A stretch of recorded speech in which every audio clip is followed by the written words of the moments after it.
be careful of people recruiting you into their misery. You just got to be careful because people will be like, oh, come to my hospital, come to my hospital. We're hiring, we're doing this, we're doing that. And you go and you have a great visit. They show you all the houses in the area. Next, you know, you buying a house, you doing all this stuff and setting down roots into this place, and you get there and the same colleague that was like, oh, you should come here, tells you that they just put in their 3-month resignation notice. So like, oh my God. You know, we live and you laughing at, Hold on. God.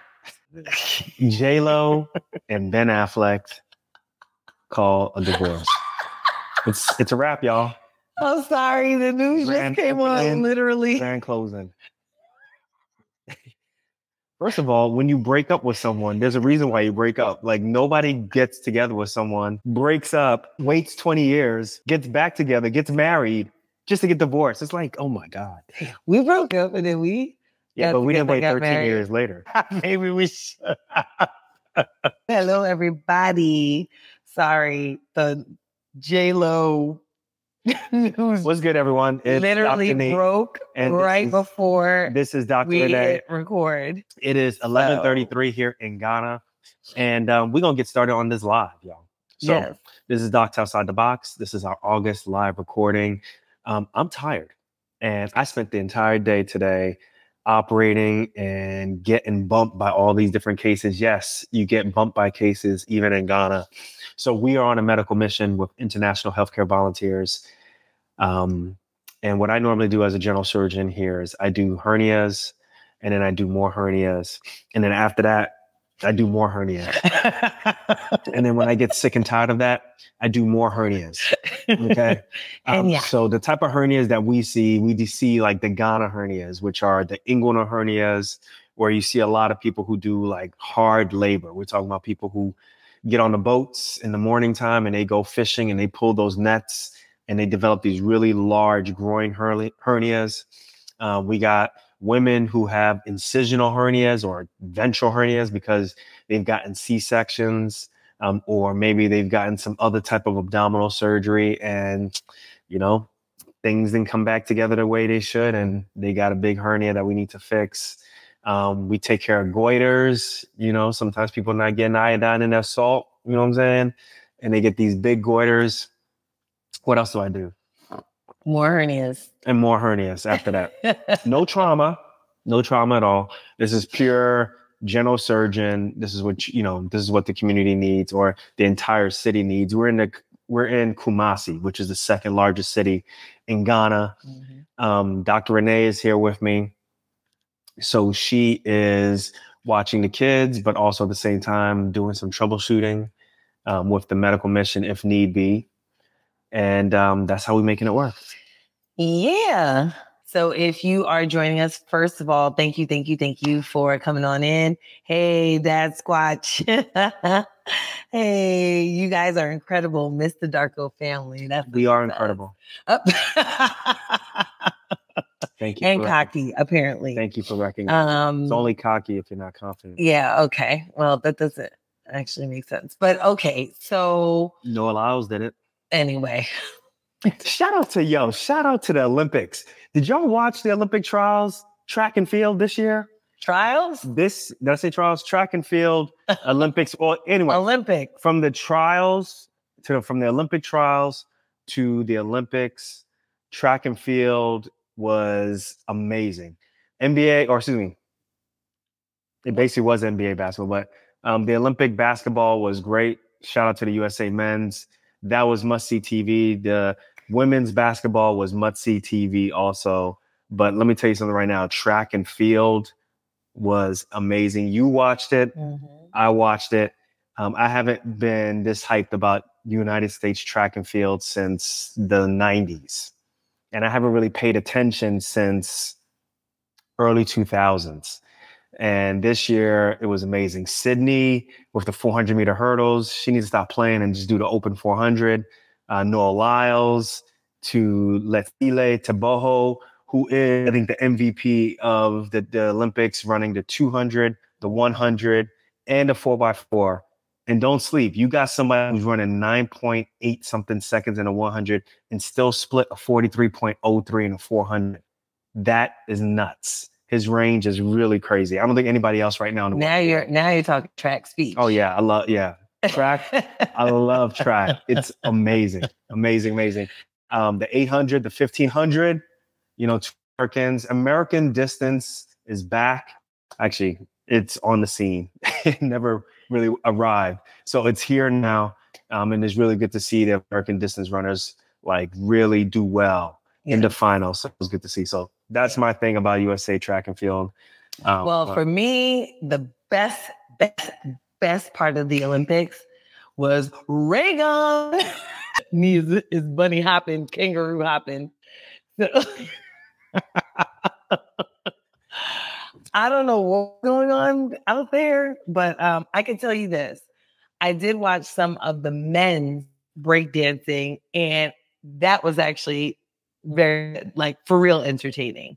The women's left a lot to be desired. Definitely having grown up in the 80s, in the era of dancing, breaking to electric boogaloo, haven't seen. It's not the same. I mean, it's just the women, especially, I think, definitely did not do it justice. I'm sorry. I don't care what anybody says. Right. It's a talent show. It's the Olympics, right? So I thought that was very strange to call it dance should be in the Olympics, but they be making up stuff all the time. Yeah. Dance should not be in the Olympics. So, I wonder if they're going to bring ballet to the Olympics next year. It's not in breakdancing is not listed as a sport for Los Angeles, but they could change their mind. But they said at times every now and then they will put in a sport to try it out to see how it goes. Sport. It's not a sport. And that was trash. That right there. No way to standardize it because there's just no way to standardize it. Right? Like, I mean, I don't know. But you can say that about most sports that have a judge. I guess. That you can't standardize. But I think clearly. But you could tell, I think clearly dance is not a sport. Right? Like dance is considered a dancing competition and that's it. And just keep it at that. Anyway. But that dancer from Australia, and she has a PhD in breakdancing. For me, I'm like, what is a PhD in breakdancing? That's making up your own major, first of all. Like, that doesn't exist, right? Like, does that exist? Well, a PhD in breakdancing? In Australia, it does. But in Australia, it does. Go out to the outback and just look at a bunch of kangaroos, see what they do. And then next you know, you got your dissertation for a PhD in breakdancing. Well, in Australia, it does. But I thought that she was trolling, to be honest with you.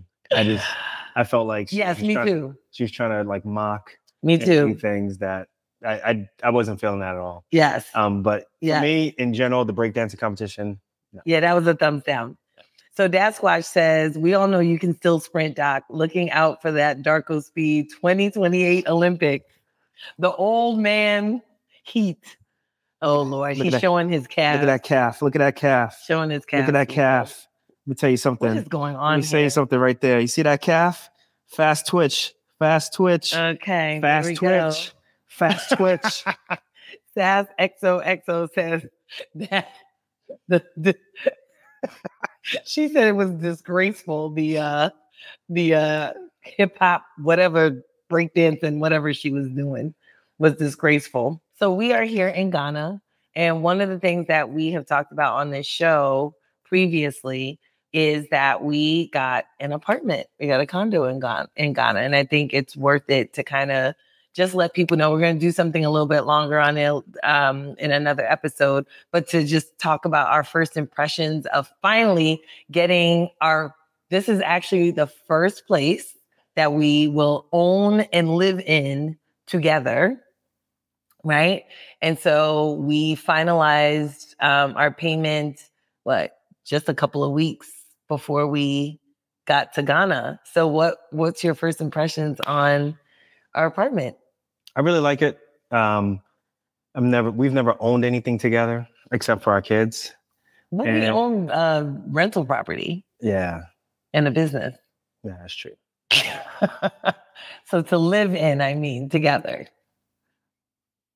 So why are you taking so long to answer? Well, I gotta think about it, but I do think that like I'm happy to have a place there, because that gives me more incentive to keep going back to go see family.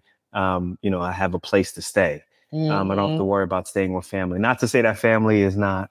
I don't want to stay with family. That's not the case at all. It's just that having your own place means that you have a stake in the game.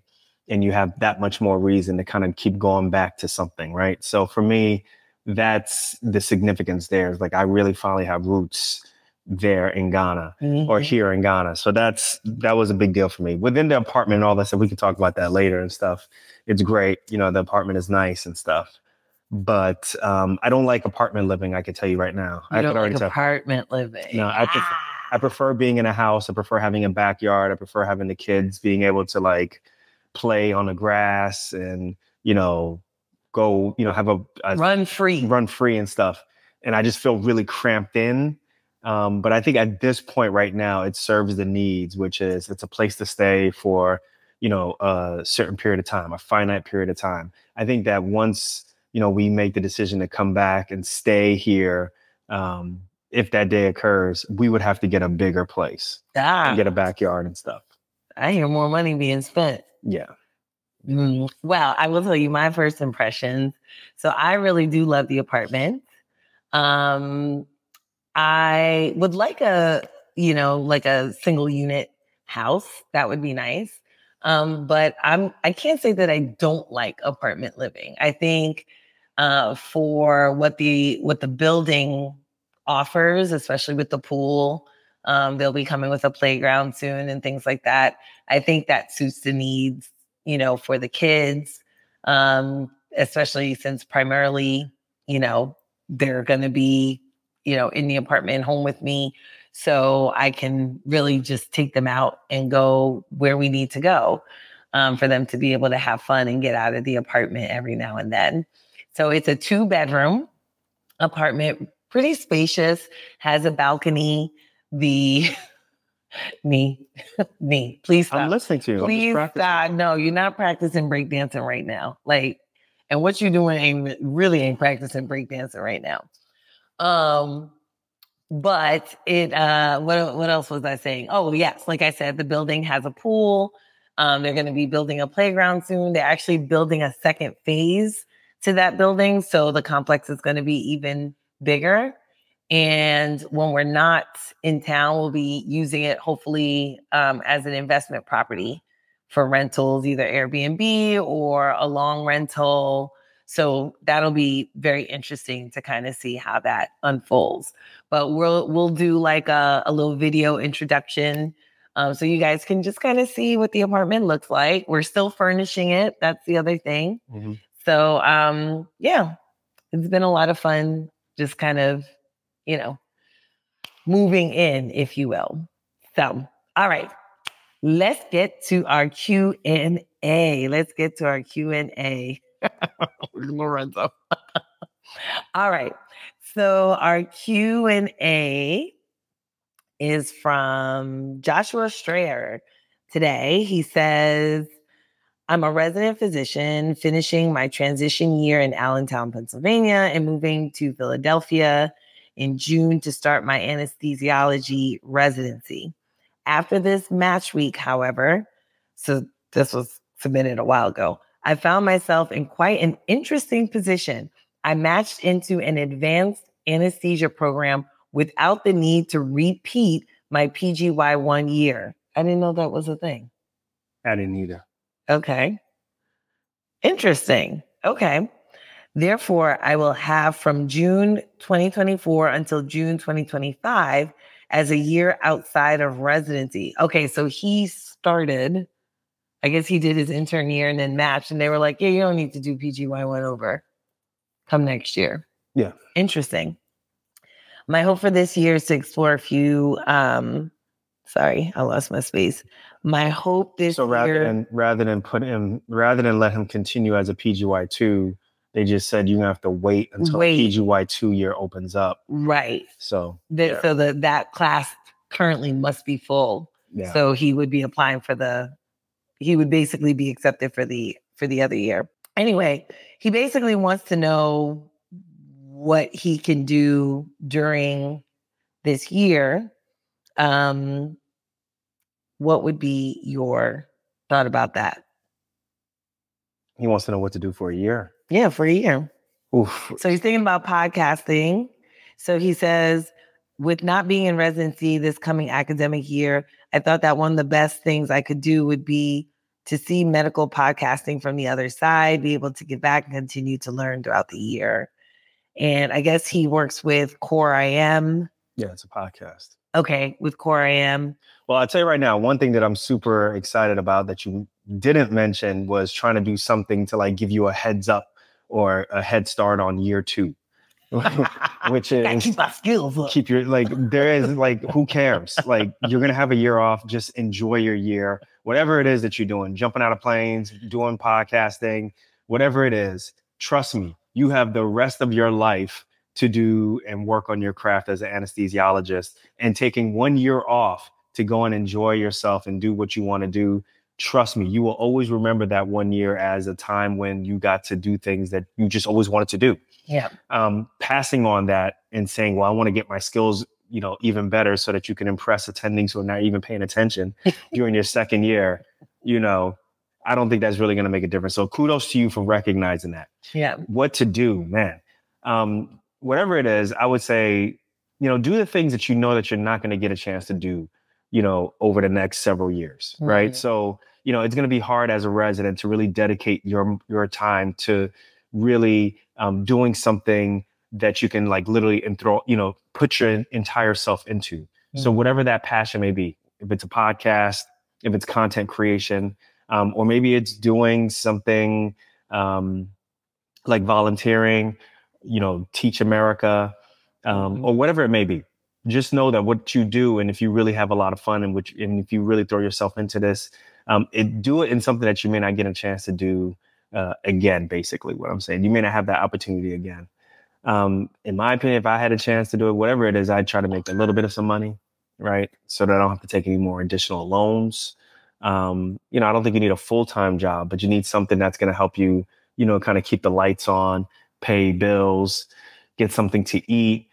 Just something that'll help to make sure that you don't have to increase your student loan burden. That's what I would do. Well, here's my question, because that was my immediate thought was, okay, well, if you have this PGY 1 year off, then what is happening financially, right? And do the loans stop? We don't know if he does have loans, but if let's make the assumption, right, that he has loans, then do the loan payments stop? Because technically he's not in training. Right. He's not in training. That's a good question, actually. Yeah. Right. So can he actually afford? Someone write down. What do you think? Yeah. If you take a year off and you're not training, do you go into some type of grace or deferment period when you're actually not continuing your education anymore? Mm-hmm. Can you apply for some type of hardship or some type of pause in your student loans while you're taking time away? I don't know that because I haven't read. I'm starting not to read these questions anymore because I just want to see how I react without seeing these questions. So I'm very interested in that. Yeah. So MD Money Mentor says he's trying to make some money. LOL. Exactly. Yeah. Try to make that money. Try to make that cash. So what do you think? MD Money. What do you think? Can you apply for something if you decide to? If you're not moving towards your residency, if you pause, can you pause your student loans at right? Your student loan payments. That's a good question. Yeah, assuming that you can't just, pause your student loan payments.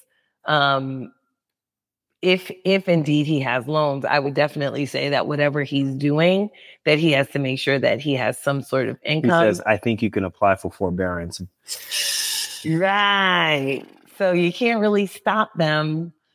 You can just... So the question is it worth it just to make minimal payments versus go into forbearance? Right. Because if you get a job, but if you are not working in residency, and you decide to do all these other things that you want to do, is doing those things, whatever you want to do, going to give you enough money to live, pay for electricity, live and still make the minimum payments on your loans. So that's the key. And if that's the case, then I would just say make the minimum payments and don't go into forbearance. So can he do income-based loan repayment? Well, hopefully he's already signed up for that, right? Right. So hopefully he's already signed up for income-based, but that's based off of you coming down to like, 60 grand, 70 grand a year. But what happens now that you're at zero? Zero. Right? Right. Because I'm assuming the residency program isn't paying him. No. Right? Like they're not going to pay him for not working. So now he's down to zero. But what if he did something like Teach America and he got, like a stipend of, I don't know, let's say 30,000. I have no clue.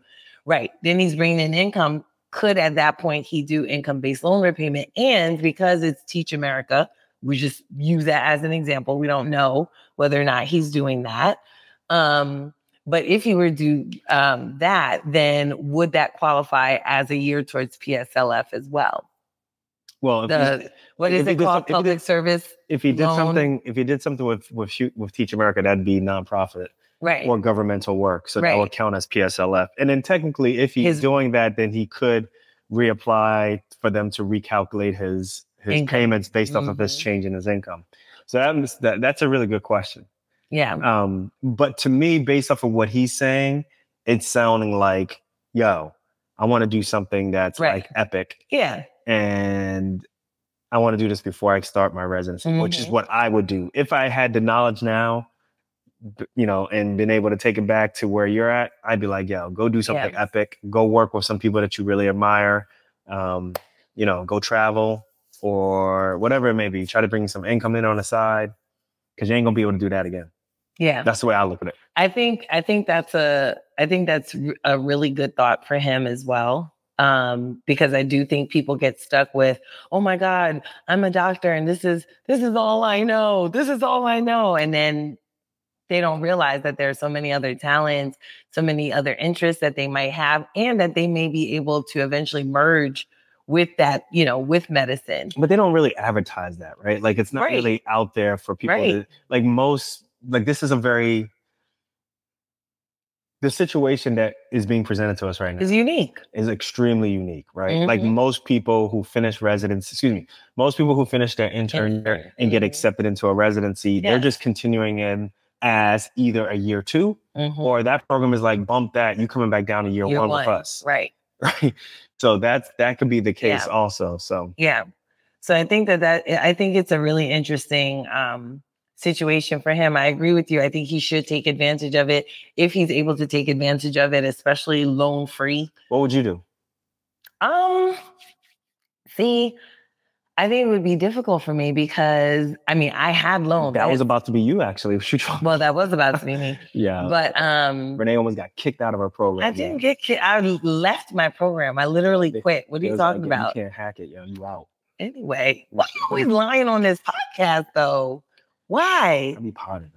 Yeah, like potting equals lying. I don't get it. I didn't say that. I just said I'd be potted. Okay. Anyway, so that would have been tough, right? That would have been tough. But at the time that I quit my residency, I was looking for other residency programs, but I also was looking for other opportunities that were not necessarily clinical, but were adjacent to medicine or things that I could merge with medicine.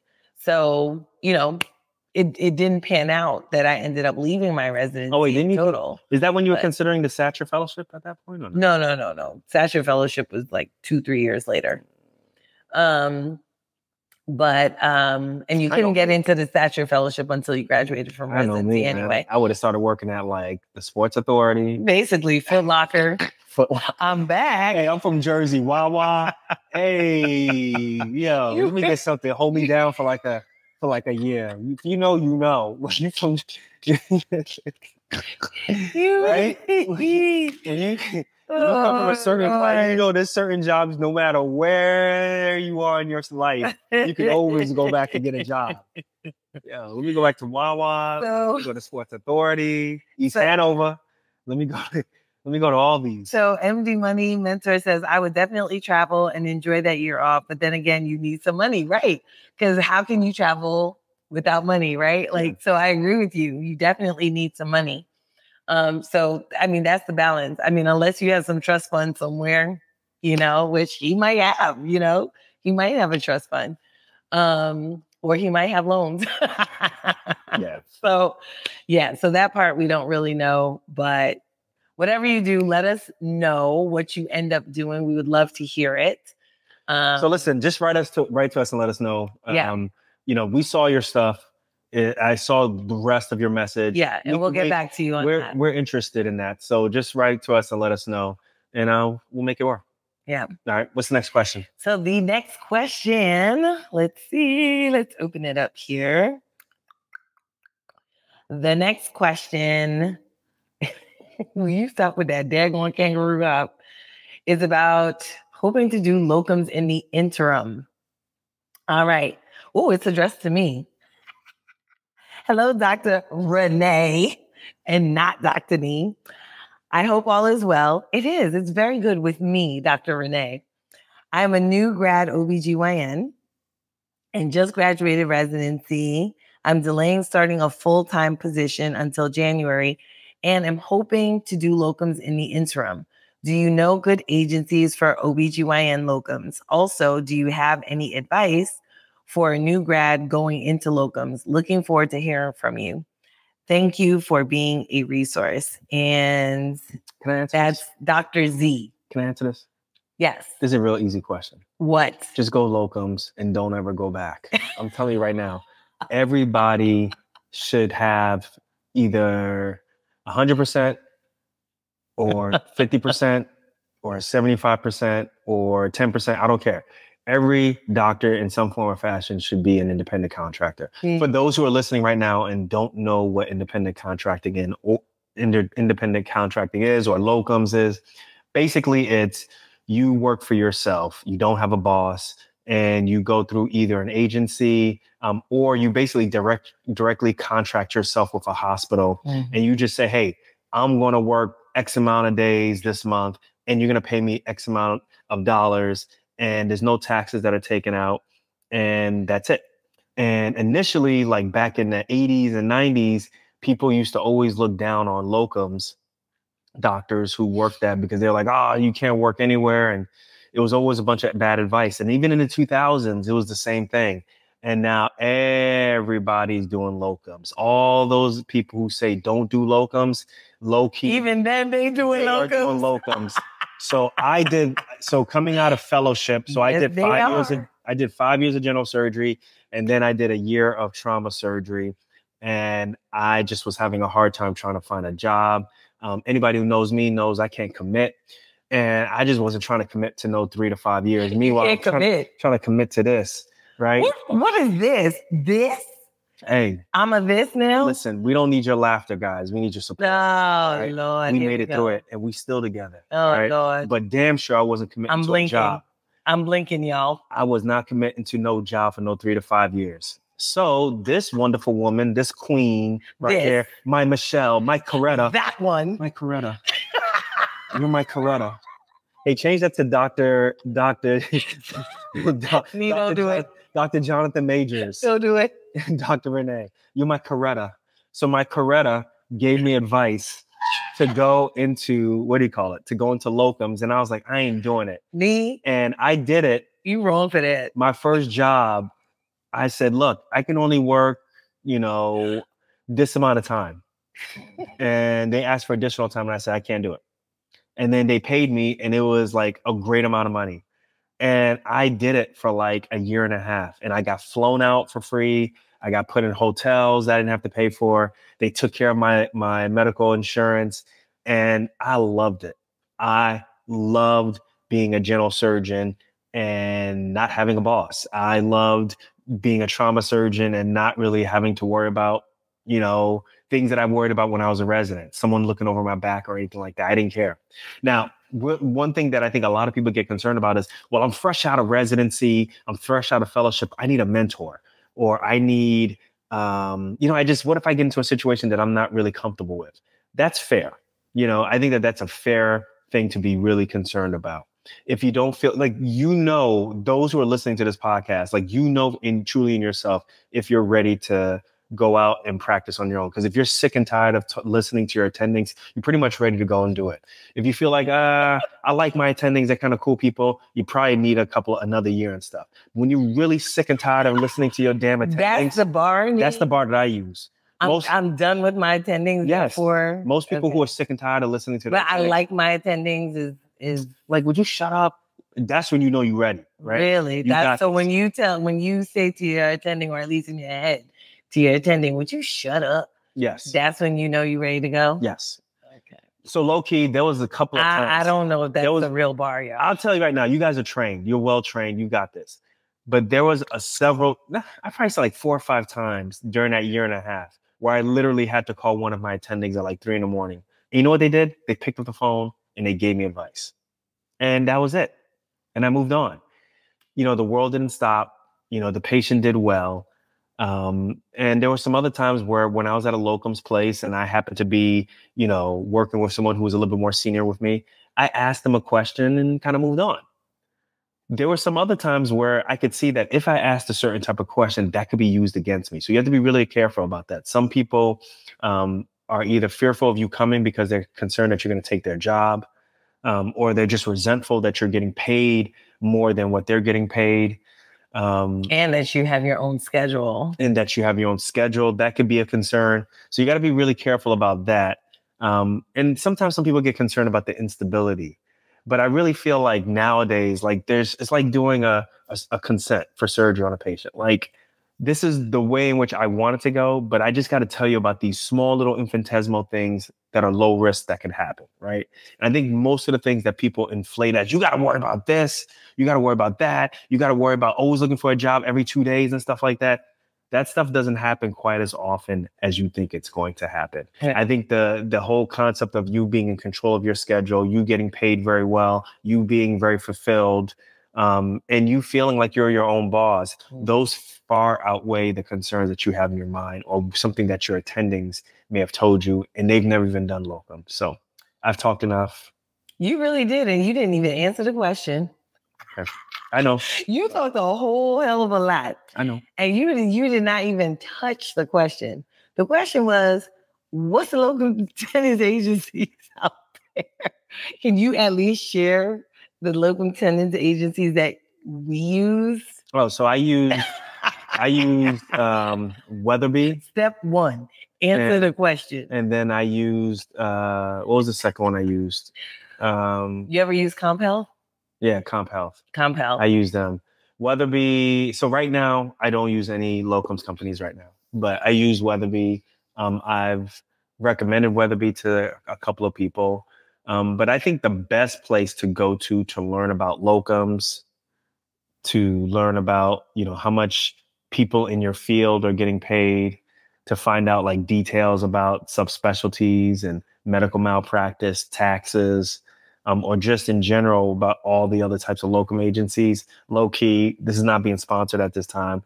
I would say check out locumstory.com. I think that's the best place to go to. Locumstory.com by far has the best information out there. And that's where I would start. Yeah. So I used Weatherby. I've used Comp Health. I've used Onyx. Right now, like Nee said, take them all. One gun, 2 gun, 3 gun. Okay, Fredro. It's all about crime. Okay, sticky fingers. So right now we don't use any locum tenens agencies. When you use a locum tenens agency, just be prepared that you might get lowballed. That's number 1. So I think you got to be careful about that. But when you're first starting out, I'm going to tell you right now, as with anything else, even if you were going for a permanent position, you're not going to that's not going to be your best contract, if you will, right? If you start out and that's your best contract, then it's kind of like, well, then that actually is never going to be your best contract. So if you just think about it in that way, that it's just kind of taking it and using it as a learning curve. And as you keep going, your contracts will get better. Your compensation will get better. all the terms and conditions under which you work will get better. So just know that, that is out there. The unique thing, not unique, because it's not unique to OBGYN, but one of the things about OBGYN that you do need to consider is that you need to get your cases for your board certification. So in OB, we do a written exam followed by an oral exam. You have to take the written exam in 1 year, and then you take the oral exam, I guess, within 5 years of taking the written exam. The thing about the oral exam, though, is that you need to accumulate enough diverse cases to be able to present to, for the exam. And so if you're doing locums, depending on the type of locums that you do, you might or might not have that diversity of cases. So for me, one of the first, it wasn't the first, but one of the first locum stints that I did was actually a long-term locum. So you can do locums in a lot of different ways. You could just do locums on the weekends, which is what I do now. You could do locums like every 2 weeks. You could do locums. It could look any which way. You could do locums for 3 months. One of the first stints that I did was a locum stint for 10 months. And I did full scope OB. So I was doing, seeing patients in the office for GYN as well as for OB. I was doing surgeries. I was doing deliveries. I was doing ER. I was doing all basically full scope OB. It basically was like I was in full scope practice. And I could accumulate cases from that to be able to then present for my exam. So if you're going to do locums and you haven't gotten your board certification just yet, that's one of the things that I would actually think about is about, well, how are you going to get your cases, particularly in OB or and or in any other specialty where you have to collect cases? Because you guys in surgery, you don't have to collect cases, correct? No, not for board certification. You just need to take a test and written and orals and then go from there. So, but I would say locumstory.com is a place for you to start. I would start there because then at least you can see where prices and your rates would be going at. I think not that I never thought about it, but I think the one thing that's really interesting is I like that point that you mentioned, which is you got to start somewhere because, like your first contract is not going to be your best contract when you start working. Like your first job is not going to be your best job. At least you should not be going in thinking it's going to be. Right. I know they're going to try to sell you on that. But just know that this is going to happen multiple times where you're going to be at a job. You're going to be there for several years, maybe even shorter. You're going to leave, go to the next one. That's just the name of the game. And, same thing with locums. Like the first job you take, like you should not like cut your nose off to spite your face because you really want that perfect gig. It doesn't work like that. You got to know how the rates work. You got to know, okay, if I am getting paid this and I go into a place and now I'm doing all of this work, if they got me doing gallbladders at like 9 o'clock at night, the rate that you're offering me, that's just not going to cut it. Like the rent is too damn high. So maybe you come back and say, hey, like you need to pay me like $500 more a day or something like that. You have to start somewhere, a reference point. So just remember that that's the key is don't seek out the perfect thing initially. If you got it, that's great. But how would you know unless you do it first, Exactly. So that's my biggest advice, particularly once you figure out which locums you're going to go with. Don't try to get it all perfect. Just start and move forward. Now, when you get a job, though, like you got to make sure that you are, you're on your P's and you're on your Q's, right? Because leaving oftentimes it's a bigger commitment, a little bit harder to leave. Yeah, it comes with stipulations. Whereas with locums, you just give them 30 days notice usually and just say, and no stipulations. I don't want to come back here anymore. Right. Yeah. So that's why we like it. Yeah. Exactly.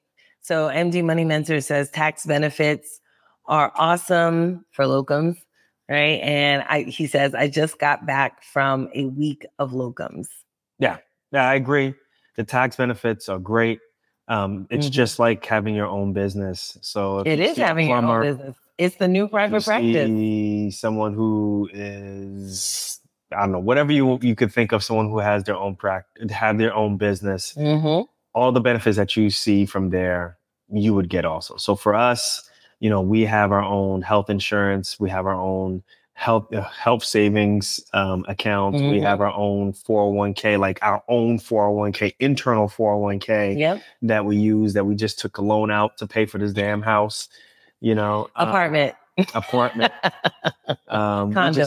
We use it for a whole host of different reasons. But yeah, like there's a lot of benefits to it. But the also thing is there's some work that has to be put in for it. I'm not gonna lie to you. There's some work. There's discussions that I have with our CPA a lot of times.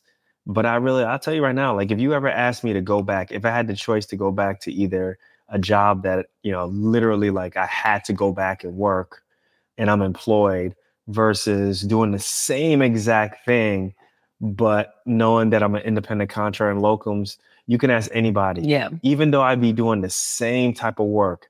And oftentimes, I'm not going to lie to you, I work more as a locums. Yes, you do. Than I was employed. But I'm just happier knowing that the compensation, the tax benefits, the ability to kind of take time off when I need to take time off for my kids or for, my wife or for my family, or to do a medical mission without having to ask anybody. Yep. Like, to me, I love that part. Having the ability to just say no without knowing that they can't do anything to me is great. And I don't say no often, mainly because I'm not in that type of situation where I have to say no. But I'll be honest with you, I really think that more and more docs, more and more residents need to really consider this way of practicing. Yeah. It's the way to go. It's the way to go. Okay. So, yeah. Anybody got any other questions right now? Well, if you do have questions, you can always DM us, or you can go to our website? Yeah. drnedarko.com. No. Wait, because it's not ready yet. You knew. You acting like Noah Lyles. Oh, my Lord. Anyway, drnedarko.com. Just do that. No. Go to Docs Outside the Box. I just told you it's not ready yet. Go to drnedarko.com. The website is up. Is up? Wait, stop. It's forwarded? Yes. Go to docsoutsidethebox.com, please. Docsoutsidethebox.com. Whatever. And check us out there, guys. Check us out. What else can they do? Oh, if you put a question even in the comments, like if you see a post of ours and you want to post a question in there, you can go ahead and do that. So we're going to try to answer more Q&A. We have a backlog, y'all, of Q&A because we know everything. We know everything, guys. We know everything. Anyway, so first of all, this is for your edutainment. Any question? Do not listen to him and don't come sue us. Don't come sue us, okay? This is for edutainment purposes only. All right, here's one. Why do you think some senior attendings try to deter new grads from locums? Easy. They've never done locums before, and all they heard is just really bad things about locums. Yes. So if they haven't experienced it, and as attendings, they always have to have an answer, they're just going to poo-poo and say certain things about it rather than really just investigate or just say, I don't know.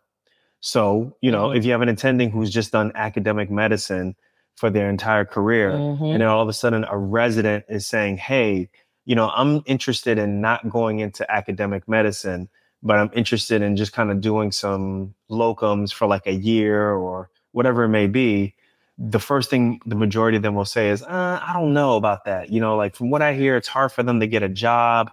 You go from job to job to job to job, and people are always asking why you can't keep a job. And I can tell you right now, for the past 10 years practicing, and we've taken most of the places that I've been at and worked at have taken people or trauma surgeons who worked there initially as locums and have switched over into becoming full-time. Yeah. And I can't recall, and I've been in a lot of those interviews, I can't recall any of them looking at the CV of a doctor and saying, oh man, you've done a lot of locums. Tell us why. I mean, the gig is, people know.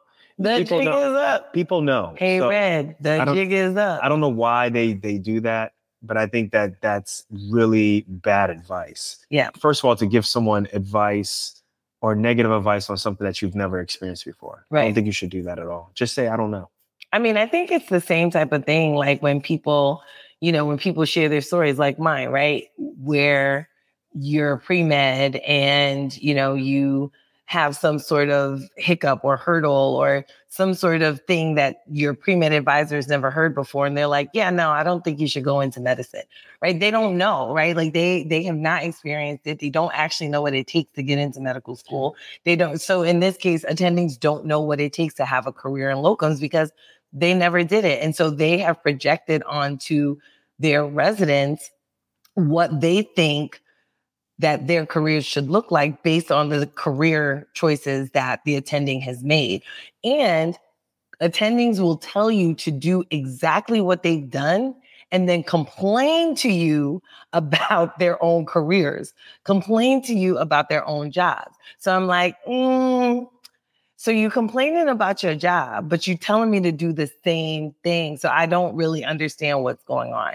And that recently happened to you just, just what, 2 weeks ago? I'm gonna tell you something like that. So when I told some of my attendings that I was gonna go locums, I think the majority of them discouraged me. And, throughout the years, I was talking to some of them and, why are you doing locums? I don't understand why you're doing locums. Hey, doc, when are you going to just, be out of one place for, when you're going to start working on your career?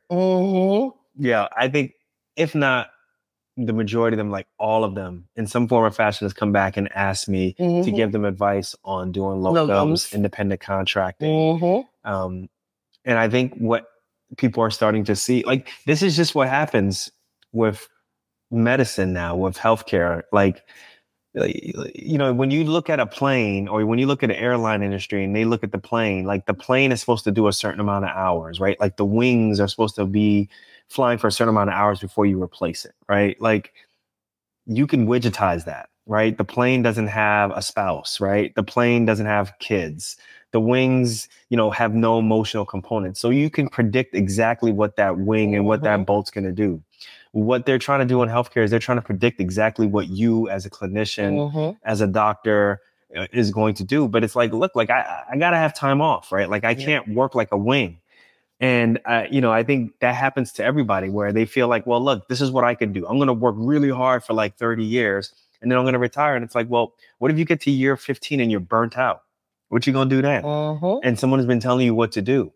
So that's why I say, like, with locums, at least you get to like work that energy of saying, yeah, like this is how long I want to work. I want to work for a week out of the month, or I want to work for 4 weeks out of the month. But either way, it's my decision. And if you want to do more, it's on you. If you want to do less, it's on you. It's almost like private practice, but with less responsibility, And people will say, well, why do you say that? I say that because I think that it's the hospital's duty to get all of the equipment, to hire the ancillary staff. But I think it's the doctor's job separately to bring the brain power, right? And to bring the knowledge. And that those two are mutually exclusive. Yeah. The hospital doesn't own, doesn't know how to treat patients, if you really think about it. Right. The doctors do. The doctors don't have enough money to hire and build a hospital and all that stuff. So both of those things should be operating separately. One should not be in control of the other. Exactly. That's what I feel about that. But yeah. And I mean, I'm just a Ghanaian from Irvington, New Jersey. What do I know? And what do you know? Yeah. I mean, just, be careful of people recruiting you into their misery. Because that's what people will do. They will recruit you into their misery. I was just talking with we have a resident on the team here, on the medical mission. And I was talking with her and she's getting ready to graduate. Oh, you were talking her head off, man. She was like, yeah. Anyway, she's getting ready to graduate from OBGYN residency. And one of the things, that I let her know is like, you just got to be careful because people will be like, oh, come to my hospital, come to my hospital, come to my hospital. We're hiring, we're doing this, we're doing that. And you go and, you have a great visit and they show you all the houses in the area. And next, you buying a house, you're doing all this stuff and setting down roots into this place. And you get there and the same colleague that was like, oh, you should come here, tells you that they just put in their 3-month resignation notice. So Like, and this has Okay, happened. guys. And this has Can we stop real happened. quick? So, like, listen, people actually listen to the show. Yeah. This You has happened. You gonna get me in trouble. This has So, guys, happened. like the world, like this podcast and me and Renee, like sometimes I feel like we talk in like a vacuum and shit, and then like people like a year later say, "Yeah, I heard that episode where you was talking about me." He's like, "Oh shit, you listened to this episode?" Or like 5 years later, you was talking about me like I wasn't talking about you. Yeah, you was talking about me as that attending who never did locums. Oh, that was you? That wasn't me. That was a different knee. And I was just potting. So listen, Renee, stop putting my business out there. And then stop telling me your business. But I can't. But that happens. I can't think of any other job where you go to a job and during your interview for your job, they also take you on a house tour. It's like, come on, man. They're really trying to rope you in. They're really trying to rope you in. Like, oh, come here, buy a house. It's like MD Mentor says I was venting. It's true. Yeah, I was venting. Yo. Guys, as I tell Renee, 75% of what I say that comes out of my mouth is bullshit. Wait till the 76%. Once you get to 76% and past that point, it's the truth. Now it's the truth. Okay, we don't know when we get to that 76%, but yeah, just be careful. People will try to recruit you into their misery, and you need to be able to ask questions. Don't go in even if you're going into W-2, right? Like, and I get it. Locums can be very scary sometimes for people who haven't seen it done before, who've had a lot of things put in their head about locums, and you're not sure. That, okay, fine, I'm going to start at least W-2, and then maybe I'll make my way doing locums, intermittently, and then see if I can do it full time. That's fine too. But you have to be able to ask the right questions, because there are certain questions that if you do not ask, that it's going to be a problem. It's going to be a big problem. What are you doing? Oh, so the time is 12:24 a.m. over here. So he's basically cutting me off. But before we get cut off, I just want to say that we are going to be doing a presentation in conjunction with the Student National Medical Association, LMSA, Latino Medical Student Association, as well as Tour for Diversity. And we're going to be talking about becoming a financially savvy resident. So that's going to be September 10th? Yes. I think at 8 p.m. Eastern. So we're going to be doing that presentation live. So speaking of such, I just talking about shit that we don't know nothing about. Yeah. But we're going to be doing a presentation so about being a savvy resident. And we don't know shit about that. Really? Because we went from $240,000 in debt to $330,000 in debt. To become a savvy, financially savvy. So that's what for grain of salt. So we're going to share our story. Like I said before, we're going to share our story, right? But we just going to say, don't do what we did. And then that will tell you how to be financially savvy. Where can they find this information? So we're going to put that in the show notes for this particular podcast episode. But if you go to the Tour for Diversity or T4D or SNMA or LMSA, if you go to their Instagrams especially, then you should start seeing the advertisements for all the different Road to Residency series presentations. So ours is just one in a series of presentations that's going on for the Road to Residency. So if you are going to become a resident next year, if you're planning on graduating from medical school and going into residency next year, you should be in this series. So I don't think it's too late to sign up. But I do think that you should definitely visit either SNMA, LMSA, or Tour for Diversity IG profiles. And all right, y'all. Sign up. We out. We gonna talk to y'all later. He's going to sleep, y'all. Peace, y'all. Bye. You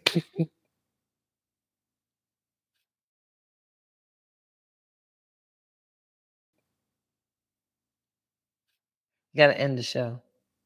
You didn't end the show. You didn't end the show.